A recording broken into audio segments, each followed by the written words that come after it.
Hi, this is Billy D. If you enjoy this podcast, please like and subscribe. Let's grow NAI basketball. Thank you. Cascade Hoops Talk, bringing the world NAI basketball one podcast at a time.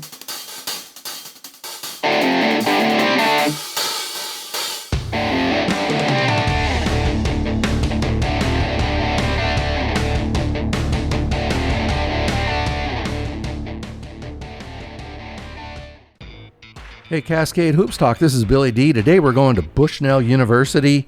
That's down in Eugene, Oregon. We took about a 2-hour drive down I-5 from Portland, and we arrived right smack dab in the middle of Eugene.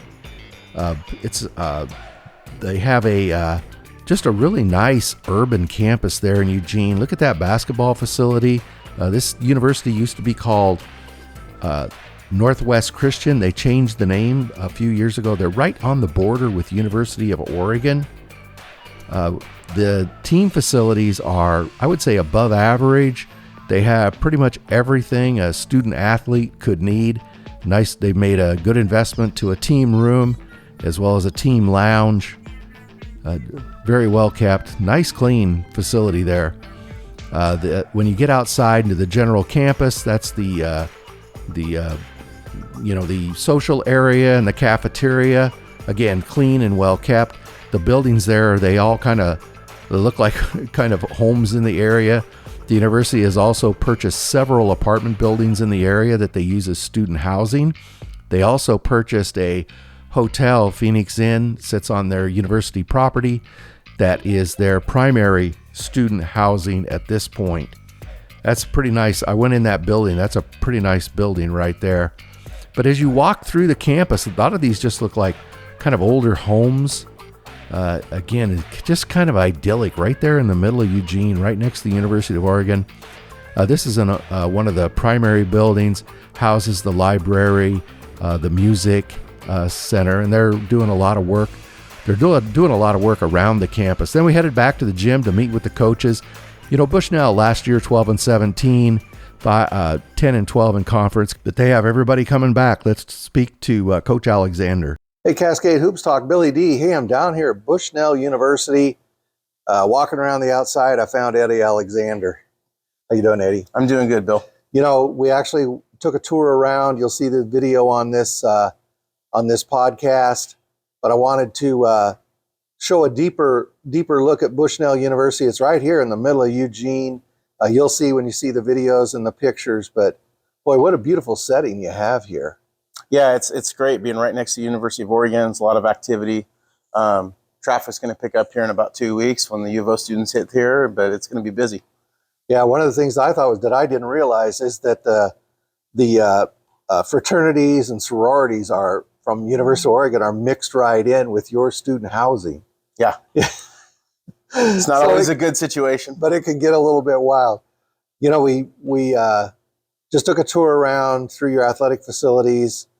You have, let's talk about Bushnell altogether. I was surprised to learn there are 280 student athletes here, and you have about, I mean, you're trying to get to 1,000, but I think right now you're at 800 students. Right. Talk about Bushnell's commitment to NAI athletics. What do athletics mean for Bushnell?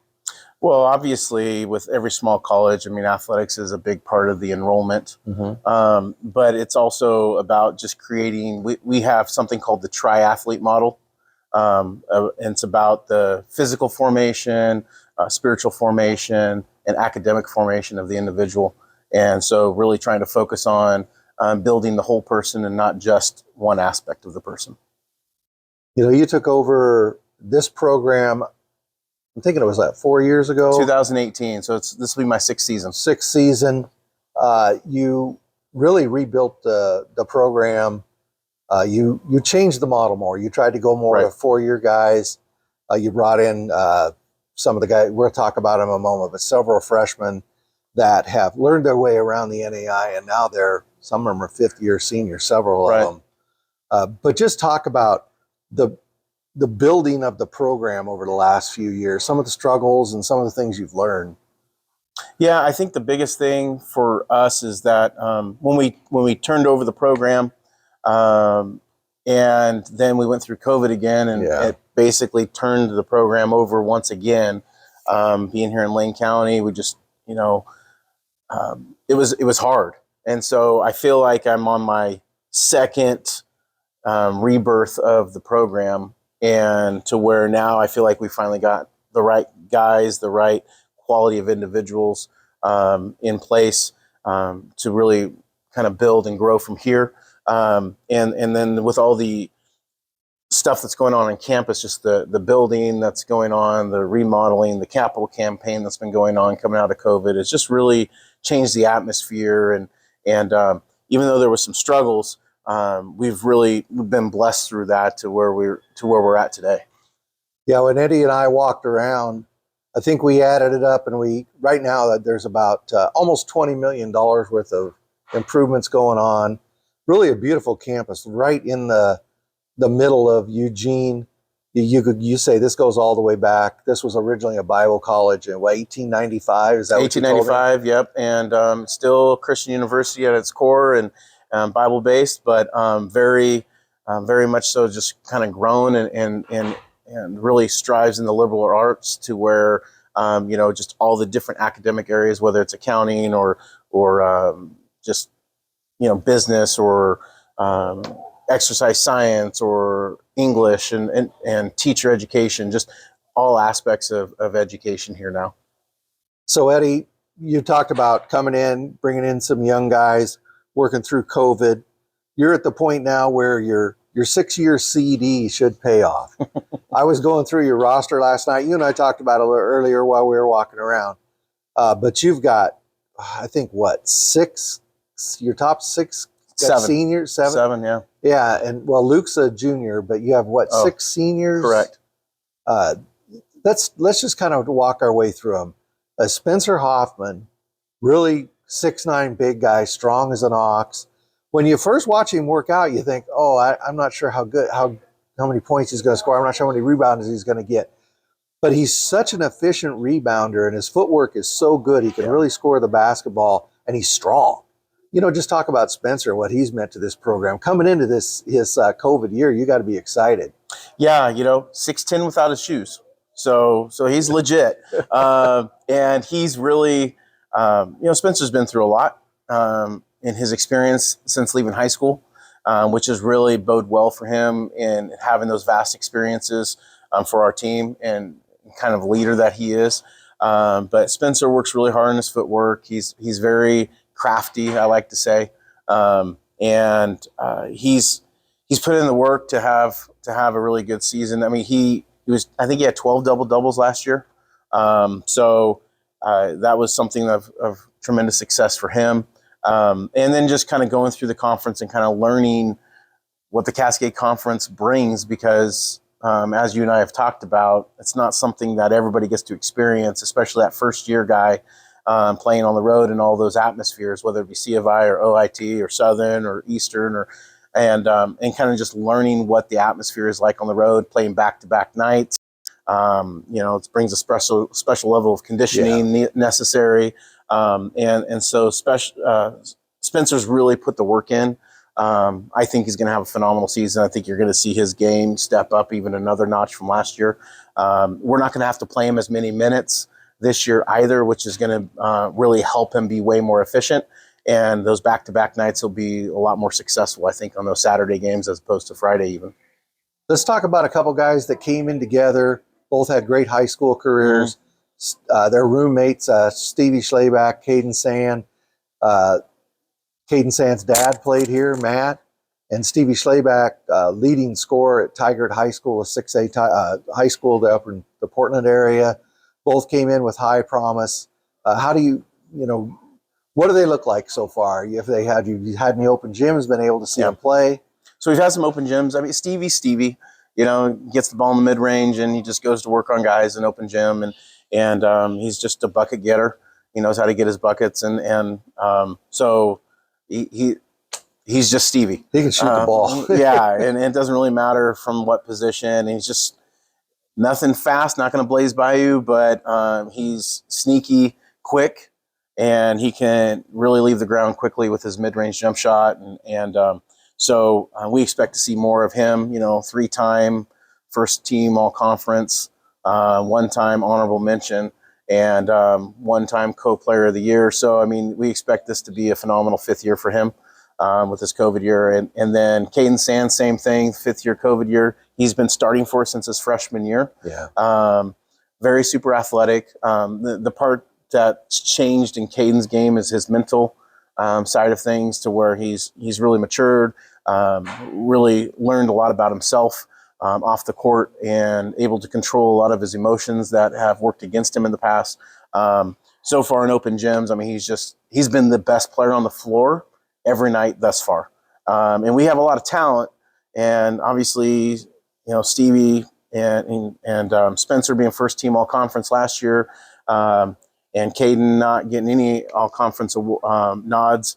But he's literally been the best player on the floor. Night in, night out. I look at that pair, and I think what's exciting for Bushnell this season is, you just looking at those two. Caden Sand is arguably one of the most athletic guys in the conference. Right. Stevie Schlayback, I think, is unquestionably the best pure shooter in the conference. And then you got Spencer in the middle. But out front, you got Alexis Angeles. Let's talk about him. This is 6A first team All-State out of Tualatin. I talked to some guys from Tualatin. He's still a legend up there. Absolutely. Talk about his game. Yeah, Alexis is lightning fast with the basketball. And we're going to be changing some things in how we use him this year to really play to his strengths. And some things that we learned about him last year, and some things that he learned about kind of what we need as a team. So we're really excited for those changes to get the most out of him. But Alexis comes with a tremendous amount of experience at the D2 and D1 level. And now, using his COVID year this last year, finishing off getting his master's degree, we expect some big things out of Alexis. And then another senior you have out of Jefferson, Trayvon. Is it Trayvon? Yep, Trayvon. Trayvon Richmond out of Jefferson. And then a junior, Luke Smith, another guy who you've counted on a lot. Talk about those two. Yeah, Trey is, we're going to be, he and Alexis, we're kind of use them a little bit differently this year, because Trey is really a cold-blooded scorer when he wants to be. And it doesn't always work for us, at the point position. And so kind of using their strengths a little bit differently this year. And so we're really looking forward to seeing how Trey's game has changed. And smaller framed gentleman, but he's put on a few pounds of muscle this year. He's come into this preseason 10 times better shape and condition than he was last year. Oh, good, yeah. And so lightning years ahead in regards to just where he's going to be with his game. And then Luke, pure shooter. Numbers didn't really pan out to where he wants them to be, where he expects them to be. But the threat that he is on the floor forces other teams to they have to respect his game. And because he's got range all the way out to what we call the volleyball line, and is a very deep shooter, teams have to really come out and when we're able to stretch the floor with him, it helps for our driving lanes with our athletic guys. I thought that Luke was able to add to his game, because everybody knows he's a shooter. They're going to run out on him. I thought he was penetrated a lot better last season. Well, one of the things that most people don't know about Luke is he's literally one of the strongest guys on the team, pound for pound, in the weight room, and puts up a very high number on the bench press. And he's extremely strong. And so if he wants to get to the key, he's going to get to the key because he's that strong. And people can't really stop him. And it's just a matter of how he wants to use his game and how he mixes it up. But I think that's an aspect of the game that he's learning, that he can use that ability that he has, and learning how to use his strength to his advantage to create space. We're gonna see a big jump in his game this year. And then real quick, you've got a couple of transfers that I know you're excited about. One guy out of Edmonds, Tony Frolic Fair. Tony Frolic, and then Tony Frolic Fair, and then Ashton Harvey out of Lower Columbia. Talk about those two. Well, Ashton's going to allow Spencer to not have to play 36 to 38 minutes a game. Yeah, 6'8" guy. Yeah, 6'8", 245. Very strong. Shoulder workouts yesterday. It was amazing to see the weights that he's putting up consistently. Just a very strong individual, tremendous rebounder. Doesn't need much room to dunk the basketball. He's explosive and carries a lot of weight, tree trunks his legs. I mean, I can't speak enough about Ashton and the space that he takes up in the middle. Yeah. So it's going to be really fun to see him on the floor this year. And then Tony, he reminds me a lot of not the same explosiveness that Caden has in the athleticism, but in regards to his 6'6" wingspan, he's 6'6" tall, and I think he's got a wingspan a little over that. And he's just long, can really run the floor. Tremendous transition player, great mid-range game, knows how to get to the rim. We look forward to adding him into the mix. So you've got on paper, I think this is the best Bushnell team on paper that I've seen for a long time. I think when Luke was here that you had a couple pretty good teams, but yeah, this team has a real chance outside of College Idaho, which everybody's going to obviously pick number one. You guys have got to have as good a chance as anybody. So you're going to get a good chance early to really see where you're at. You're going to come down to Klamath Falls early November, play Grace, play Bethel. Grace is going to be, I'm sure, in the top 5. Yeah. Bethel won the NCCAA last season. They really came on in the second half. And then right after that, you're going to go down to Arizona Christian and also play at Benedictine. Talk about your early schedule and how excited are you about getting these guys on the court and challenging some people? Yeah, we're very excited. Obviously, we have a lot of work to do between now and then, but Grace is going to pose a great first game challenge for us for sure. We kind of got taken to the woodshed when we played at Grace last year. We were pretty bright-eyed, and the travel was fun. Guys were enjoying the trip, but I'm not sure that we knew where we really stacked up against what we considered a top 5, top 10 team in the country. And so it's really helped us kind of learn to where we needed to improve, what are the things that we need to do. And so we're really excited. I mean, they pretty much returned their entire starting 5 except lose one guy who obviously was a tremendous player. So we look forward to that challenge again this year. I know Scott's going to have their team ready to go. No doubt in my mind.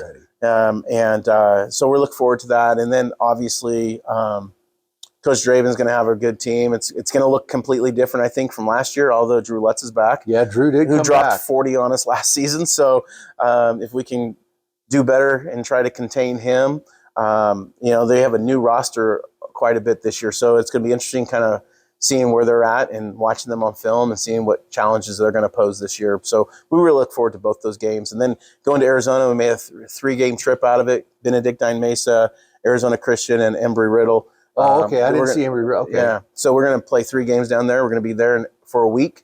And Arizona Christian, obviously, number 2 in the country last year. They're number 1 for a short time. We know that they're going to be, they return a lot of their guys too. They lose some guys, but they still got Dennis Flowers and his cast. Yeah, they've got a boatload they got of trouble. Coach Rudder. Yeah, and they got a boatload of trouble. So we're excited about the opportunity to play those 3, what we consider some of the 3 biggest games for us in the preseason. It's going to really show where we're at early and give us some great preparation in the Cascade Conference, and hopefully bode well for postseason. Before I let you go, I want you to talk about the Cascade Conference. Everybody knows I travel around the Cascade Conference. So do you, by the way. I do.